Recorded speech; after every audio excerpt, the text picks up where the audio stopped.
5ই June বিশ্ব পরিবেশ দিবস উপলক্ষে দেশব্যাপী ভারত সরকারের উদ্যোগে এক পেড় মা কে নাম কর্মসূচির মাধ্যমে বৃক্ষরোপণ অভিযান পালন করা হয়।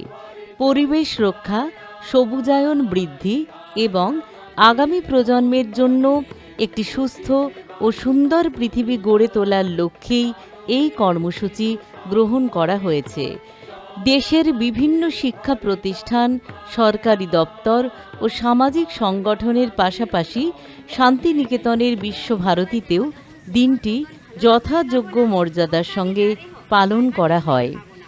বিশ্বভারতীর বিনয় ভবনের ধ্যান কুটির প্রাঙ্গণে আয়োজিত বৃক্ষরোপণ কর্মসূচির শুভ সূচনা করেন বিশ্বভারতীর উপাচার্য ডক্টর প্রবীর কুমার ঘোষ। উপস্থিত ছিলেন বোলপুরের মহকুমা শাসক অনিমেষ কান্তি মান্না, বীরভূমের অতিরিক্ত জেলা শাসক, বোলপুর বন বিভাগের আধিকারিক সহ প্রশাসনের বিভিন্ন স্তরের আধিকারিকেরা। অনুষ্ঠানে পরিবেশ সংরক্ষণের গুরুত্ব ও বৃক্ষরোপণের প্রয়োজনীয়তা নিয়ে বক্তব্য রাখা হয়। আমি যদি একটু ব্যাকগ্রাউন্ড দিই, এনভায়রনমেন্টাল চ্যালেঞ্জ হিউম্যানিটি আমাদের যে ফেস করছে environmental challenge, number 1 climate change, number 2 land degradation, number 3 loss of biodiversity. আমাদের পশু পাখি থেকে আরম্ভ করে মাইক্রোব সব নষ্ট হচ্ছে বিকজ ডিফরেস্টেশন আমরা জানি। ওয়াটার পলিউশন, সবগুলো আমাদের এইগুলো এনভায়রনমেন্টাল চ্যালেঞ্জ। আজকে যদি আমরা দেখি আমাদের ইন্ডিয়ার ইন্ডিয়াতে population, large number of population আর এগ্রিকালচার ডিপেন্ডেন্ট ইকোনমি, এই ডিগ্রেডেশনের উপরে যদি ভেরি সেন্সিটিভ, ভেরি ভালনারেবল। তো তার জন্য আমাদের এই যে গাছের কথা, গাছের বৈশিষ্ট্য, গাছের যে ইম্পর্টেন্স বলা হলো, এবং স্টেট গভর্নমেন্ট থেকেও যে উদ্যোগ নেওয়া হয়েছে, গাছ, আমরা যদি গাছকে ডিফাইন করি, গাছ হচ্ছে is most effective natural tools for combating climate change. কেন? তার কারণ হচ্ছে এটি অ্যাবজর্ব কার্বন ডাইঅক্সাইড, আমরা জানি, রেগুলেট করে আমাদের লোকাল ক্লাইমেটকে। গাছে এই যে শান্তিনিকেতনের সঙ্গে আমরা যদি বোলপুরের কম্পেয়ার করি, এই যে ভেজিটেশন, এটা আমাদের লোকাল মাইক্রো ক্লাইমেটকে রেগুলেট করছে।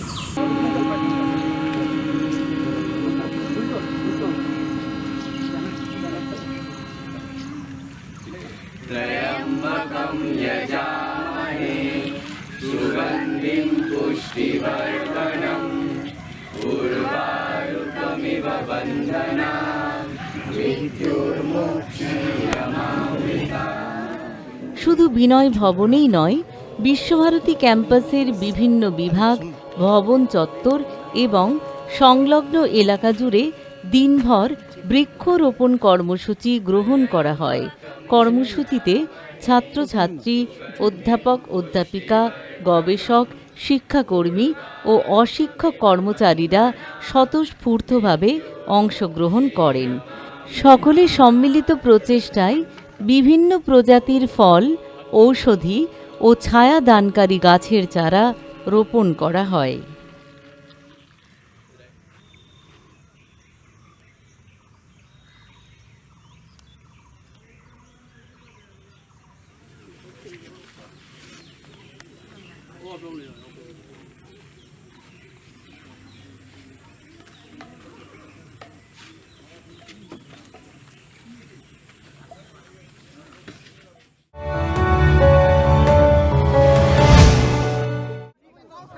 বিশ্ব পরিবেশ দিবস উপলক্ষে বীরভূম জেলার সিউড়ির করিধ্যায় বর্ষব্যাপী বৃক্ষরোপণ উদযাপন অনুষ্ঠানের আয়োজন করা হয়।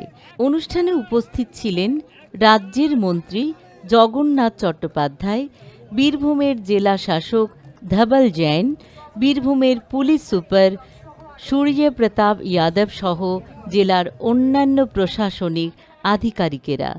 পরিবেশ রক্ষা ও সবুজায়নের বার্তা ছড়িয়ে দিতে এদিন বৃক্ষরোপণ কর্মসূচিতে অংশ নেন সকলেই। যে গাছ তো আমরা প্রতিবারই লাগাই, কিন্তু এই 5ই জুন থেকে যে কার্যক্রমের সূচনা হয়, সারা বছর যেন আমরা গাছ যখন লাগাবো মায়ের কথা স্মরণ করে সেই গাছ লাগাই। তাই আজ সারা ভারতবর্ষ জুড়ে এই দিনটি একটি গাছ মায়ের নামে এই আন্দোলন হিসেবে চলছে। মাননীয় জেলা সমাহর্তা মহাশয় এর একটি ব্যাখ্যা করেছেন আপনাদের সামনে, যে যেভাবে মা তার অপত্য স্নেহ দিয়ে সন্তানকে বড় করে তোলে, সেই মায়ের ঋণ যা কখনো ফেরানো যায় না, কিন্তু সন্তানেরা সেই মায়ের ঋণ ফেরানোর একটি প্রয়াস করতে পারে, যে একটি সৃজনের মাধ্যমে, একটি সৃষ্টির মাধ্যমে একটি গাছ লাগিয়ে তা তার মায়ের নামে রেখে তাকে লালন পালন করে বাঁচিয়ে তোলা। তাই আজকের এই কার্যক্রম শুধু গাছ লাগান না, আজকের এই কার্যক্রম বিশ্ব পরিবেশ দিবসের গাছ লাগান এবং গাছ বাঁচান। এই যে গাছ আমি লাগাবো তার কোনো লাভ তো আমি পাবো না, কেন এই স্কুল থেকে আমি কলেজে চলে যাব, কলেজ থেকে হয়তো অন্য কোথায় চলে যাব, এর ফলও পাবো না, তাহলে আমি এই গাছ কেন লাগাবো? আজকে যে আম আপনি খাচ্ছেন, যে লিচু আপনি খাচ্ছেন, সেই গাছটা কিন্তু আপনার বাবা, আপনার ঠাকুরদা, আমাদের আগেকার লোকজন লাগিয়েছিল, সেই কারণে আজকে আমরা এই লাভটা পাচ্ছি। পরিবেশ রক্ষা কিন্তু এই প্রজন্মের জন্য কাজ করারই নাম। আমাদেরকে কিন্তু দেখে রাখতে হবে যে এই যে প্রজন্ম থেকে আমরা ধার নিয়েছি, সেই হচ্ছে পরিবেশ রক্ষা। এই ধারটাকে আমরা কিন্তু পূর্ণ করতে হবে। গাছ শুধু ফল দেয় তা না, যখন অবধি গাছ বেঁচে আছে, এরকম একটা প্রাণী, একটা জন্তু, আপনি যাই বলেন কেন, একটা লিভিং অর্গানিজম, যে আপনাকে অক্সিজেন দেবে, আপনি নিঃশ্বাস নেবেন, যখন অবধি জীবিত থাকবে, মাটিকে ধরে রাখবে। এত বৃষ্টি হলো পুরো মাটি বয়ে চলে যেত, চাষবাস আমরা করতে পারতাম না যদি এত গাছপালা থাকতো না। আমাদেরকে গাছ লাগাতে হবে আর ওই গাছকে প্রোটেক্ট করতে হয়। জেনারেলি আমরা কি করি কি প্রোগ্রামটা হয়ে গেছে, গাছ লাগিয়ে দিয়েছি, ফির তার সংরক্ষণ আমরা করি না। তো আমার এটাই রিকোয়েস্ট থাকবে কি যে অনারেবল প্রাইম মিনিস্টার, মাননীয় মুখ্যমন্ত্রী আর আমাদের মন্ত্রী সাহেব উপস্থিত আছেন, সবার এটাই অনুরোধ আছে কি আমরা প্রকৃতিকে বাঁচাই আর ফির তারপরে যে গাছ লাগাচ্ছি ও সংরক্ষণ করি।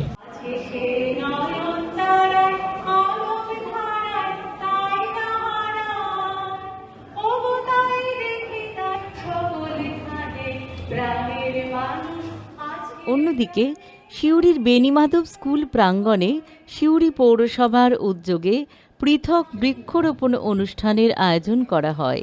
সেখানে উপস্থিত ছিলেন সিউড়ি মহকুমা শাসক সুপ্রতীক সিনহা, সিউড়ি পৌরসভার পুরপ্রধান উজ্জ্বল চট্টোপাধ্যায়। এছাড়াও অনুষ্ঠানে যোগ দেন বীরভূমের 2 পদ্মশ্রী সম্মানপ্রাপ্ত বিশিষ্ট ব্যক্তিত্ব রতন কাহার এবং তৃপ্তি মুখোপাধ্যায়।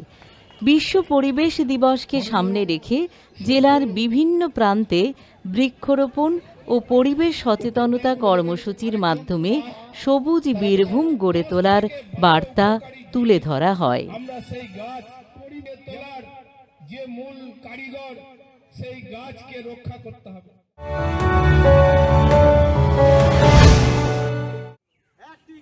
বীরভূমের দুবরাজপুরেও বিশ্ব পরিবেশ দিবস উপলক্ষে দুবরাজপুর পৌরসভার উদ্যোগে দুবরাজপুরের পাহাড়েশ্বর পার্কে অনুষ্ঠিত হল এক গাছ মায়ের নামে বৃক্ষরোপণ কর্মসূচি।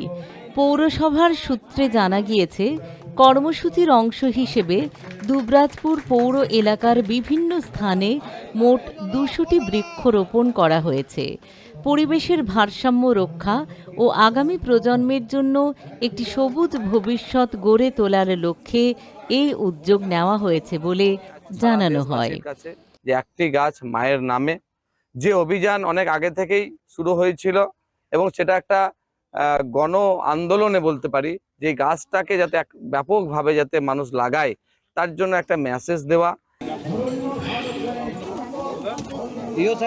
এদিনের অনুষ্ঠানে উপস্থিত ছিলেন দুবরাজপুর বিধানসভার বিধায়ক অনুপ কুমার সাহা, দুবরাজপুর পৌরসভার পৌর প্রধান পীযূষ পাণ্ডে, এক্সিকিউটিভ অফিসার তাপস কুমার পাল সহ পৌরসভার অন্যান্য জনপ্রতিনিধি ও আধিকারিকেরা। উপস্থিত সকলেই বৃক্ষরোপণের মাধ্যমে পরিবেশ রক্ষার অঙ্গীকার করেন এবং সাধারণ মানুষকেও বেশি করে গাছ লাগানোর আহ্বান জানান।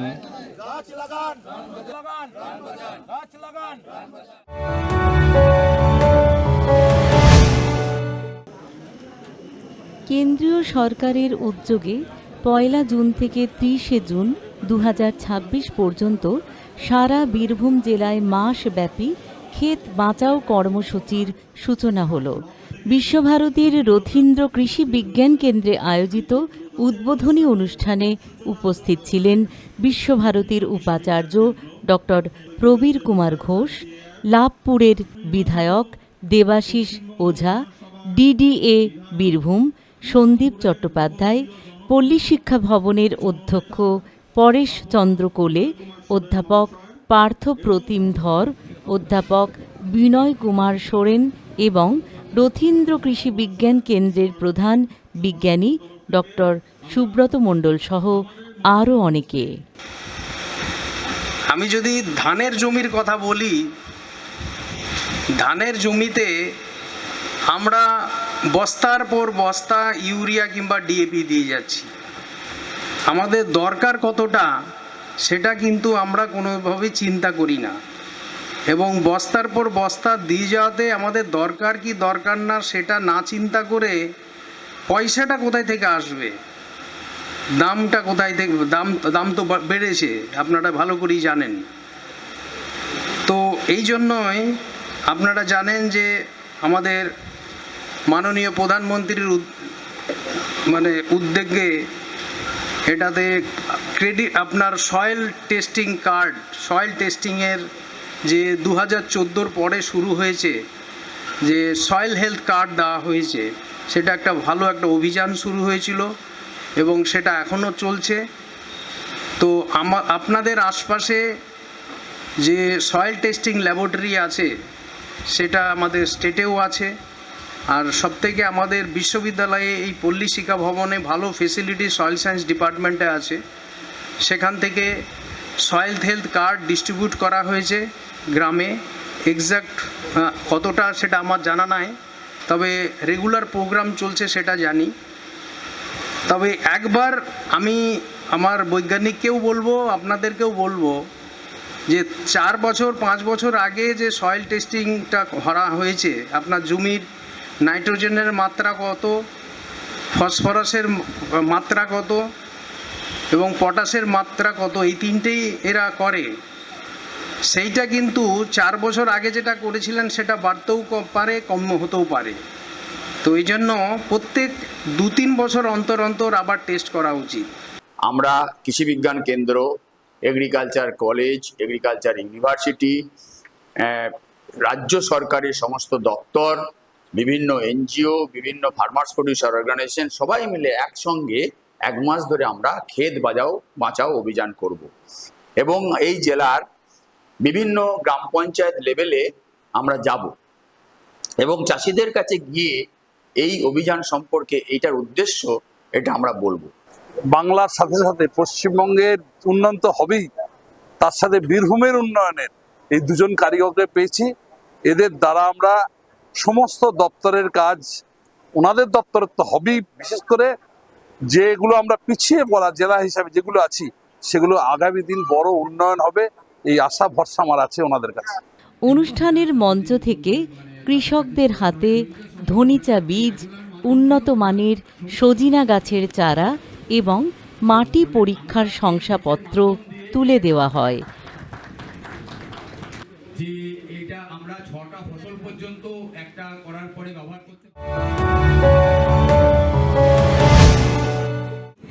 মনে করো তুমি থাকবে ঘরে, আমি যেন যাব দেশান্তরে, খাটে আমার বাঁধা আছে তরি, জিনিসপত্র নিয়েছি সব ভরি।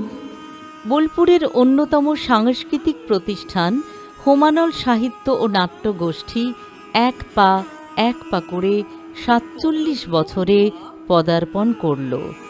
প্রতি বছরের মতো এবছরও সংস্থার বর্ষপূর্তি উপলক্ষে বর্ণাঢ্য সাংস্কৃতিক অনুষ্ঠানের আয়োজন করা হয় বোলপুর পৌরসভার উৎসর্গ মঞ্চে। অনুষ্ঠানের সূচনায় কচি কাঁচাদের অঙ্কন প্রতিযোগিতা, একক নৃত্য, আবৃত্তি প্রতিযোগিতা এবং তবলা বাদনের আয়োজন করা হয়। রথযাত্রার দিন কাছে, তাই রানী রাজাকে বললে, চলো রথ দেখতে যাই। রাজা বললে, আচ্ছা।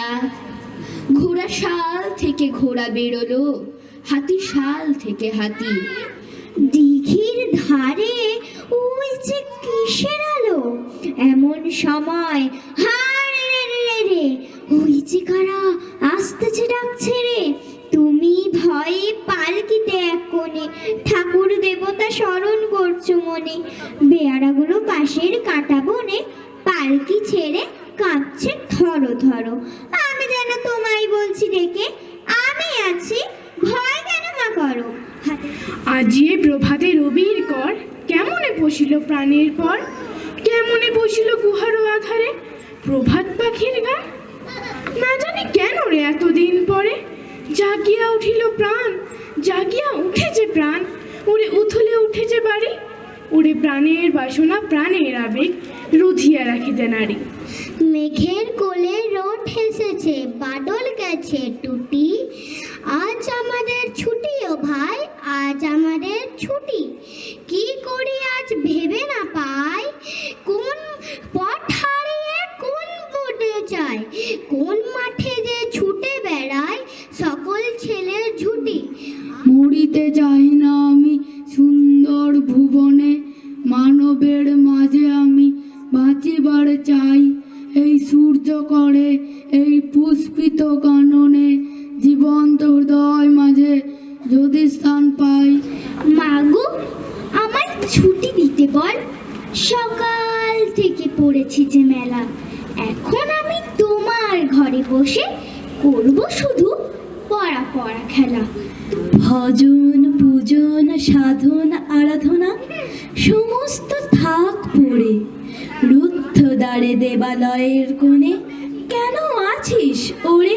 বাদলের ধারা ঝরে ঝড়ো ঝড়ো, আউশের ক্ষেত জলে ভরো ভরো। কালি মাখা মেঘে ওপারে আধার ঘনিয়েছে দেখো চাহিরে।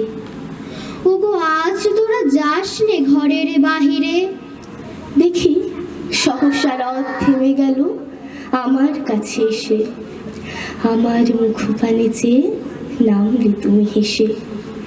দেখে মুখের প্রসন্নতা জুড়িয়ে গেল সকল ব্যথা।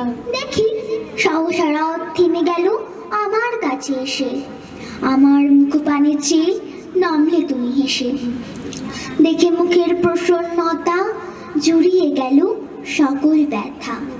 হেন কালে কিসের লাগে তুমি অকস্মাৎ, আমায় কিছু দাও গো বলে বাড়িয়ে দিলে হাত।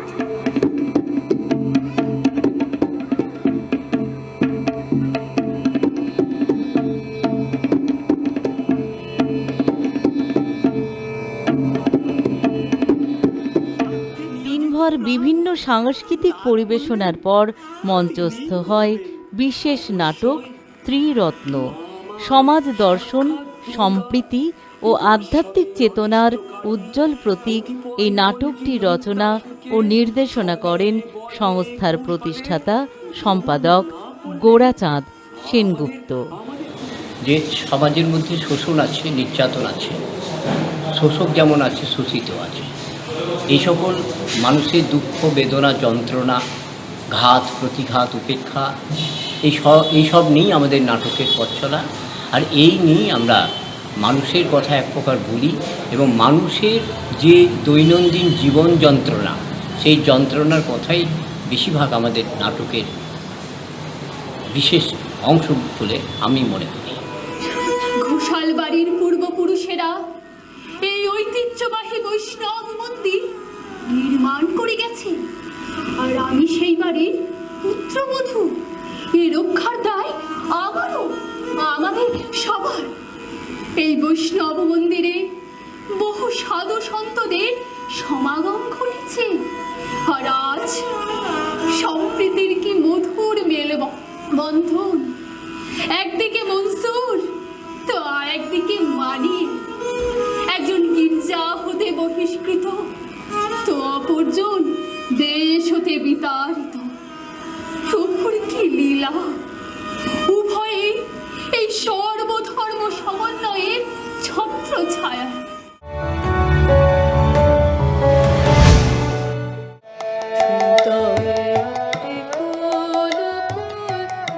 বিশিষ্ট সঙ্গীতশিল্পী স্বস্তিকা মুখোপাধ্যায়ের ৭০তম জন্মবার্ষিকী উপলক্ষে স্বস্তিকা মুখোপাধ্যায়ের ছাত্র দর্পনারায়ণ চট্টোপাধ্যায় শান্তিনিকেতনের গুরুকুলে একটি অনুষ্ঠানের আয়োজন করে।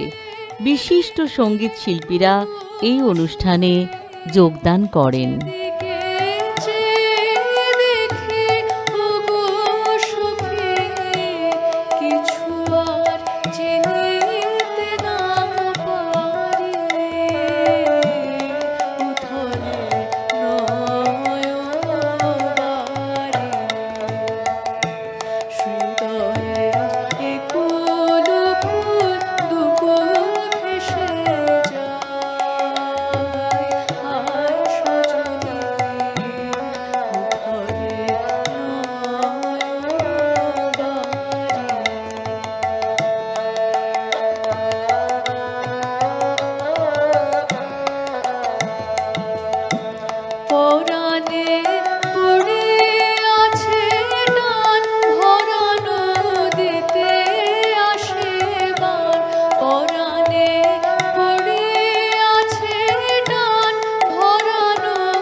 স্বস্তিকাদি আমাদের কাছে শুধু সঙ্গীত শিক্ষক নয়, তিনি আমাদের কাছে পথপ্রদর্শক।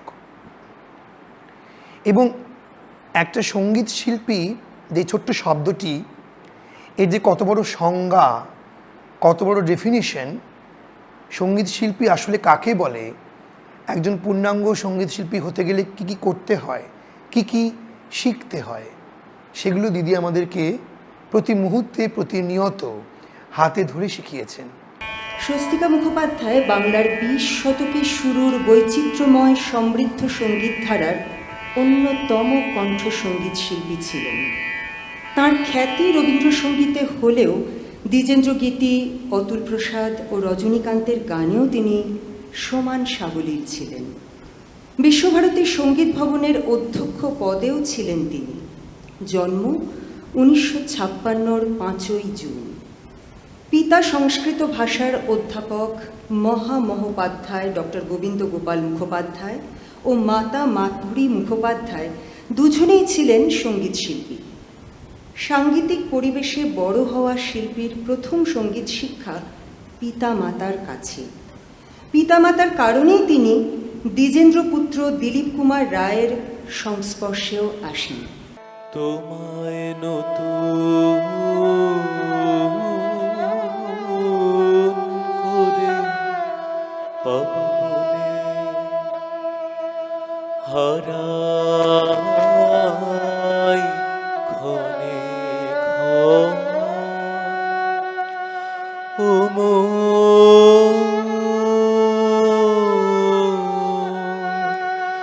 ভালোবাসার ধন তোমায় নতুন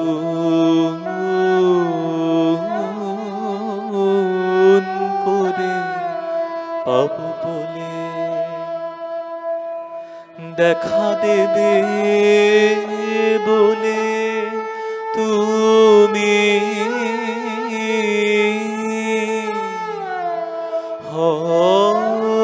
যে অদর্শন ও